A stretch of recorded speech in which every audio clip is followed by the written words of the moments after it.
Alam mo ba yung kagandahan ng Forex trading? Sa video na to, pag-uusapan natin ang mga advantages of Forex trading. Let's go! Number one advantage of Forex trading is the minimal investment. So, kailangan mo lang daw ng maliit na capital. You can be a Forex trader for as little as $50 on Forex trading. You can grow this capital if you have sufficient trading skills and risk management. So, mali po yung paniniwala na kailangan mayaman or milyonaryo ka bago ka makapag-trade. Kasi, minimal capital lang naman ang kailangan dito. All you have to do is manage it properly. Pangalawa po, no overhead expenses. Ibig sabihin, Forex trading is considered as business. However, its difference from usual business is that there is no overhead expenses.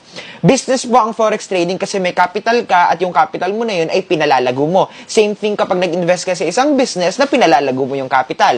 Dito naman, wala nga lang siyang overhead expenses kasi you can do it with your phone at nasa bahay ka lang. Unlike sa traditional business, kailangan ng salary expense,